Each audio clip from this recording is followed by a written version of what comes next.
Hey, Gordy. Hey, my little garden dog. My little squirrel catcher. Little stinker, that's what he is. Hey guys, it is early this Texas morning. Sitting out here in my garden. Just wanted to introduce myself. First of all, my name is Carissa. Live in the Fort Worth area, zone 8B.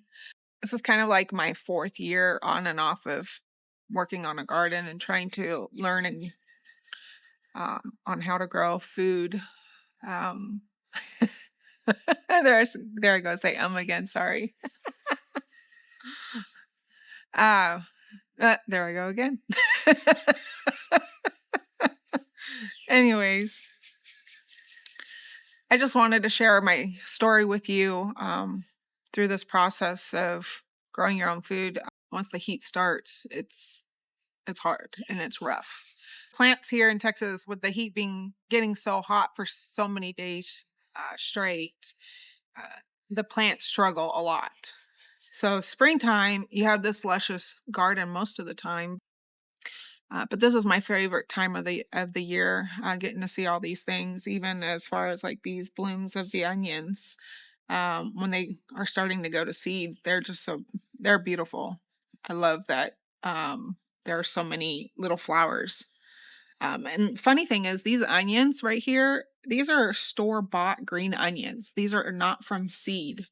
What happened was I planted it. Well, first I took the stems from or the ends of the green onions from the grocery store, cut off the tops, obviously, because I used them for cooking.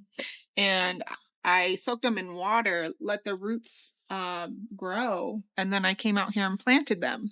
And this is only like a 2-year green onion plant. Once they get to be this thick, they're really tough, as you can hear. They're crunchy. It's just harder to eat. But it is one of my favorite because it doesn't matter rain, shine, um, winter, cold air, or whatever.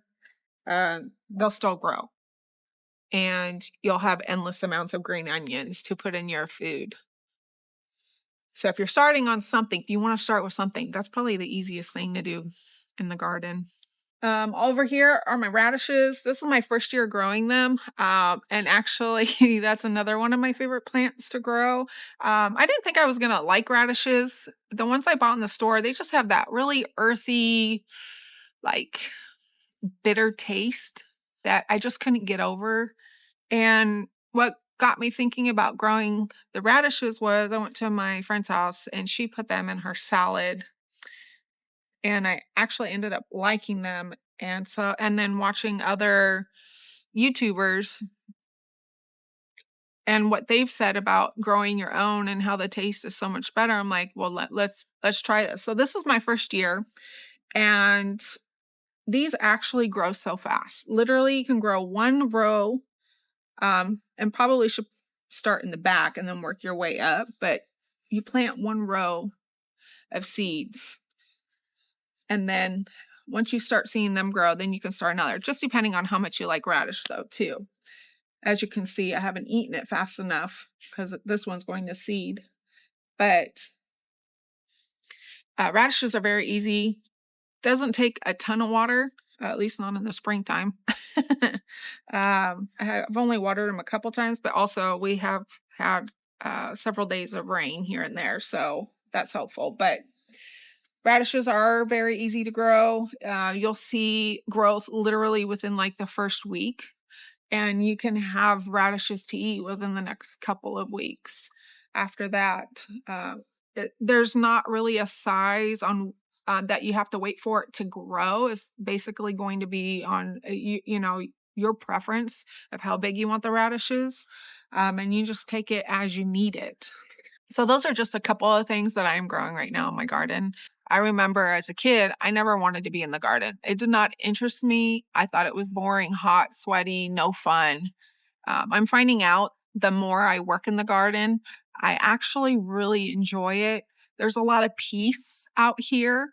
Um, pulling weeds is not my favorite. As you can see, I have tons of weeds still on the ground. It is a task that I do have to work on at least a little bit every day. But I have noticed though, because I come out here and think a lot, that as I'm pulling the weeds, it is peaceful out here.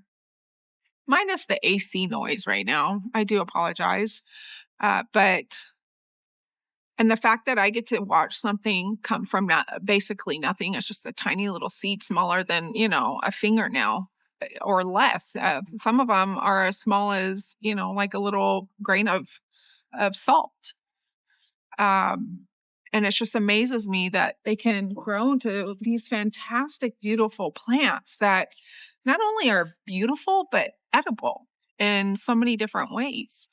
And I just like this journey. And I hope that as you come along with me on this journey, that maybe it might inspire you to do a little growing. Maybe you're limited in what you can do. And there's always ways to like grow. Maybe if you don't have a backyard, you can grow in pots. Uh, there's different methods that you can use. You don't have to be perfect at it because this is a learning process. This is not something you're going to learn overnight. You have to be okay with failing and succeeding. Um, I know, like, even still to this day, I still fail at uh, knowing every aspect of what I need for the garden. But I will say, if I can learn one new thing, even if it's just one new thing each time I start my garden all over again, to me, that's a bonus. To me, that's worth it because it's one more thing that I did not know from before. I want to encourage you to try something, even if it's just one plant. I would love to show you more, and I plan on with the next couple of videos that I'm going to put out. But I at least wanted to introduce myself, explain what zone I'm in, which is 8B here in Fort Worth, Texas. So hopefully you guys will like to follow along. And if you do, or if you ever have any recommendations or if there's anything you could teach me, I would love to hear from you guys. If there's any other growers here in the Fort Worth area, please reach out to me. I hope you enjoy this journey. And I hope you have a blessed day. And I can't wait to chat with you guys some more. Take care.